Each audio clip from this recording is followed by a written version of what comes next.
So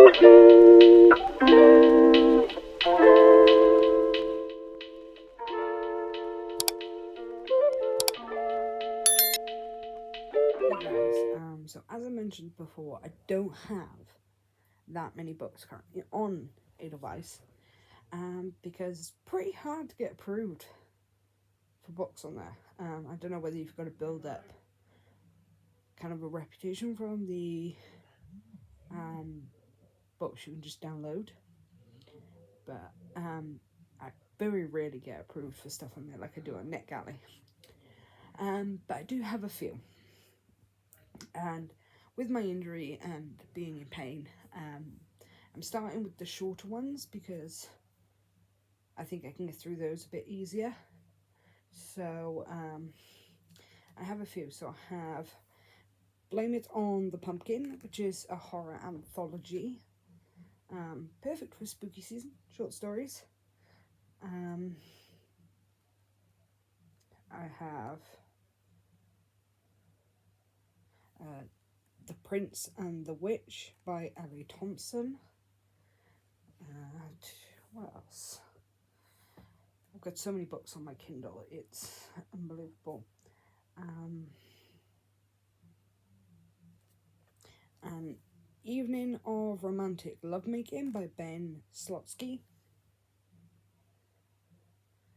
Then these two don't have covers on the art, but it's Kakashi's Story, The Six Hokage and the Failed Prince, which is one of the light novels that follow the events of the Naruto manga by Masashi Kishimoto. Always trips me up, all those syllables.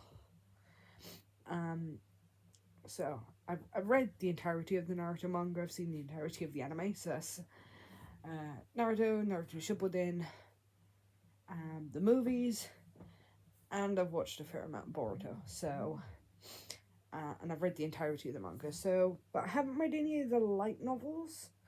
And the ones I'm particularly interested in are the Kakashi Hidden novels, the Itachi Hidden novels, and the Sakura one as well. Showing my website. And then the other one that I have is a poetry collection called Under Her Skin. Don't read a lot of poetry, but I've been trying to read more of it. Like, I've read a few, and none of them have really been that great. The only ones that came close were Amanda Lovelace's collections, and even then, the first one was good, the second one was okay, and then the third one just felt like it was repeating the same stuff in the other two. What the hell is my hair doing? Go away. So, and that would be 5 of the 16 books on my Edelweiss reviewed and taken off. I do have a lot more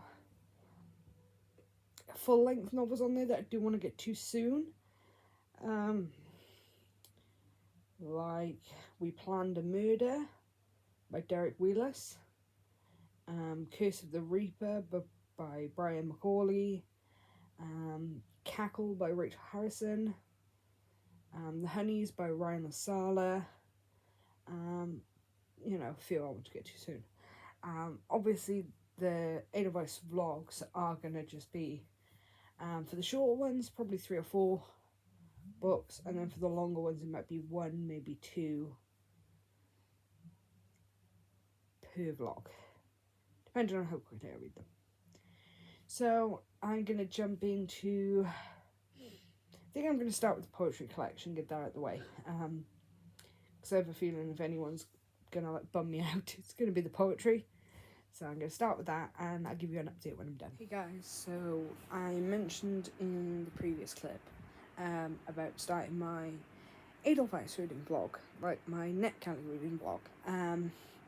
However, I've decided to combine my Edelweiss reading vlog with book sirens because I don't have many books on Edelweiss or book sirens, so I'm just kind of combining them into one. So the first 2 books I am picking up are Under Her Skin, which is a poetry collection, horror poetry. I've never been a big poetry fan, but this is horror themed, so I'm hoping it'll align a bit better with my personal taste. And the second, which is from Book Sirens, is Savage Indulgence by Shayla Raquel, which is a short story, horror short story, which is giving me real Hannibal Lecter vibes. So you can kind of see where the story is going to go. So the first portion of this reading vlog is going to be those 2. And I will check back in once I've finished both, because they only add up to about 200 pages combined. And I'll let you know my thoughts and my ratings.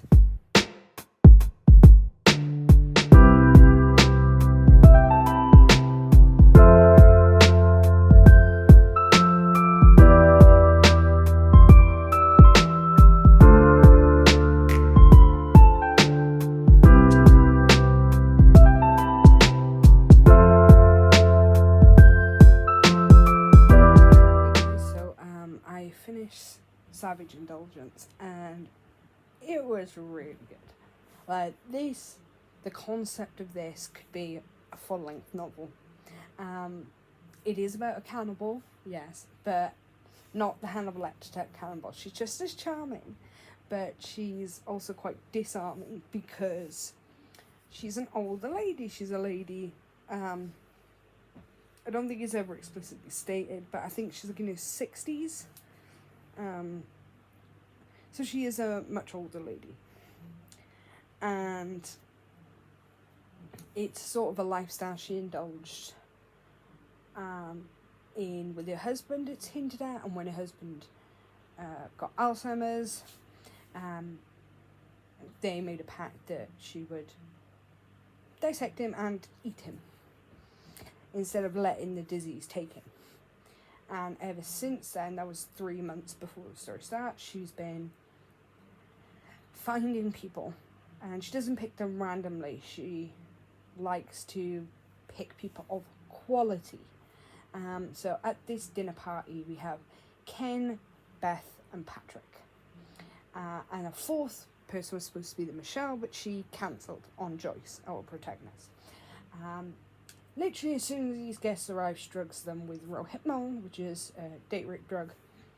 And one by one, they all very quickly fall asleep. But she has issues. Ken, being a larger man, the dose isn't high enough for him.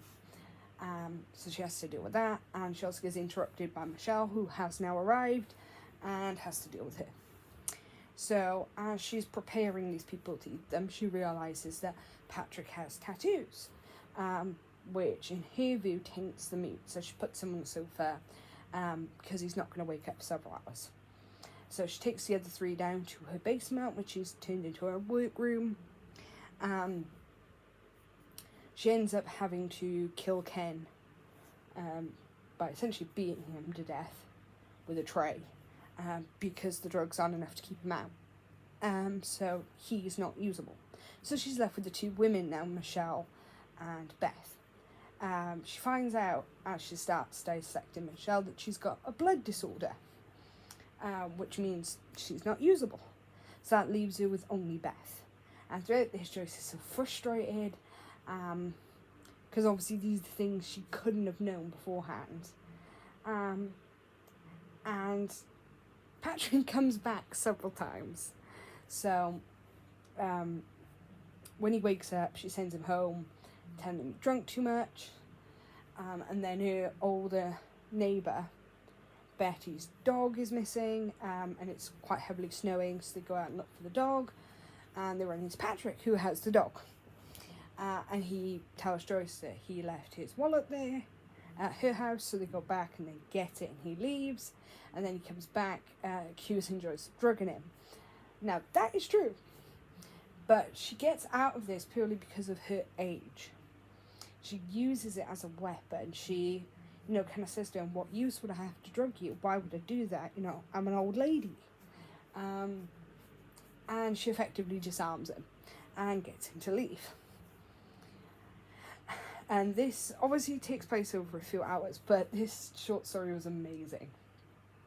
Because we see the dinner, we see Joyce's switch in personality, we see her preparing the meat, and just other things going on. And the ending leaves like, we know she's going to do it again. The 3 people she couldn't eat, 2 of which are dead, and she's turning into compost. The other one has no idea what's gone on, and the 4th one is dead. So she's going to do it again.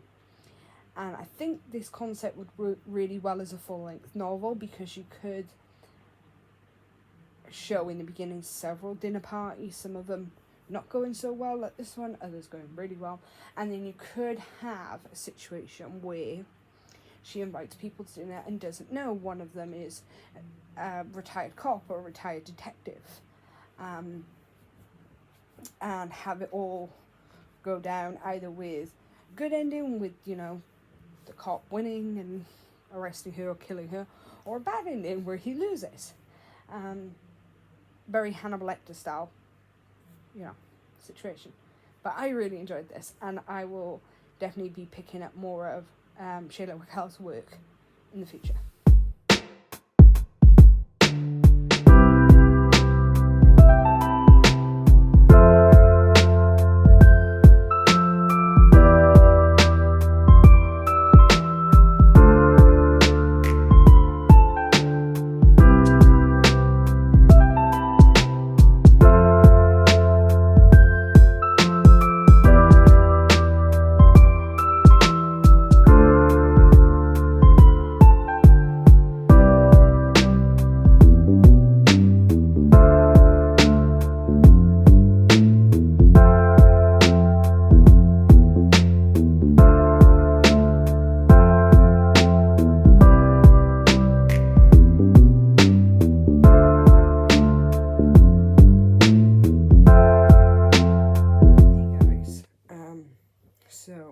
I finished Under Her Skin last night, and while I liked the imagery, and which was pretty dark and gruesome in places, and the themes of like body image, feminine power and stuff like that, I have come to notice with poetry collections that they all feel the same to me.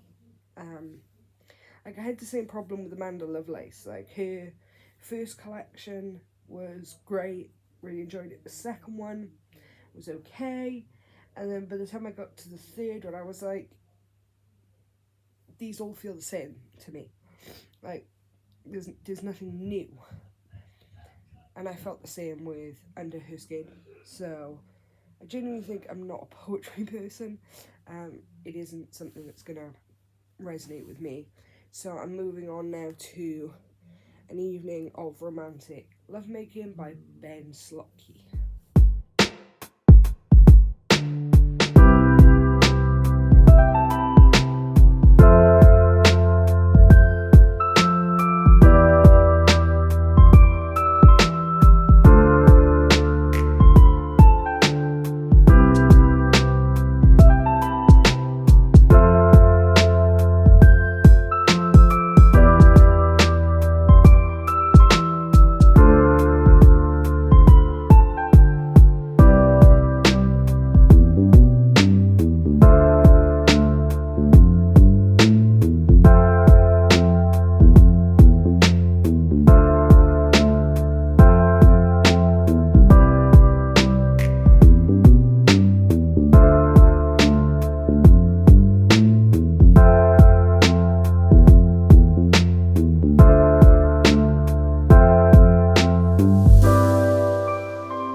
So I ended up DNFing An Evening of Romantic Lovemaking by Ben Slotky. Purely because it's the style it's written in. It's like stream of consciousness almost, is essentially about this 46-year-old guy whose life is going down the toilet. He's about to get divorced, he's being made bankrupt, he's lost his children, all 6 of them, and he's gone to the theatre that he used to own, and he's taken a bunch of hostages. Or maybe, I don't know, the reality of that is definitely a question. And it's just him ranting at these possibly imaginary people. I made it about halfway through and then I had to give up. I was like, I don't know what the point of this is. I'm confused. This guy's just ranting about the most nonsensical things. Yeah, just not good. I don't really know what else I could say about it. It was just strange. Like, if you like that sort of style of writing and you don't really care much about plot, then give it a go. But for me, it was weird. So yeah, I'll be figuring out what I want to read next and going from there. Hey guys, so continuing with the Edelweiss reading vlog, my next read is The Prince and the Witch by L.A. Thompson. Now, after doing some research, it does seem like a gender-bent Sleeping Beauty, but I do know from people that have read it, they said it's sort of like that, but there are things you don't expect to happen in there. And at only 126 pages, I doubt it's going to take me long to read. So essentially, you're following Prince Edward, who was cursed by his grandmother when he was 5 years old, to die on his 17th birthday. His father, because of this, has outlawed magic and witches from the kingdom, and they've retreated into the mountains. With his 17th birthday approaching, Edward has decided no, he is going to leave the kingdom and he's going to find a witch to break the curse. So I can't wait to get into this and see what the surprises are with it. And I will check in when I'm finished.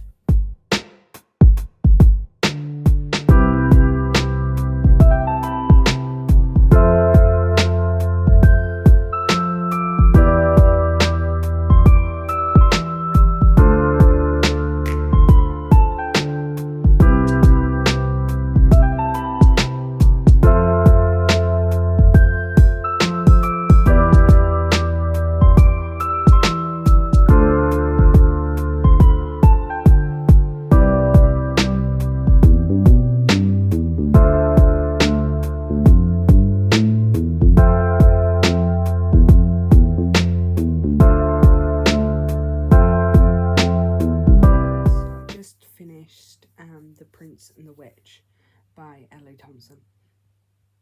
It was a really good story, with a great magic system, great characters. I only had 2 issues with it. The first one it wasn't long enough, honestly.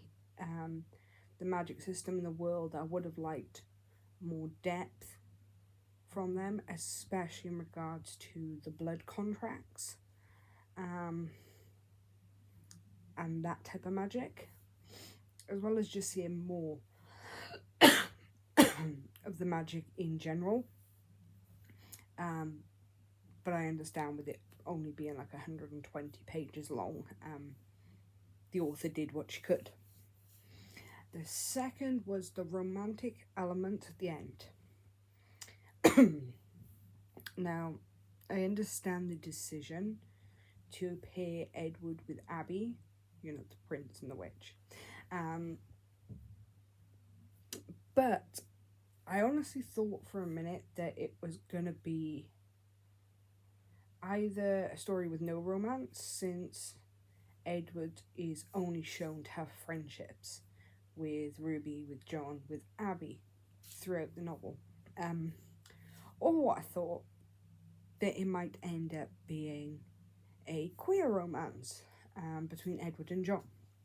Honestly, if there had to be a romance, I would have preferred it between Edward and John, since they are really close friends and have been since they were children, and they've got the closest bond. So I didn't particularly enjoy that element. But overall, it was a great story. If this had been fleshed out and gone further in depth into the magic, the world, the character relationships, it would have been a solid 5-star read. Because the two elements I had issues with, it is only going to be a 4 stars. But yeah, it was a great story, and I read it virtually in one sitting. So very pleased.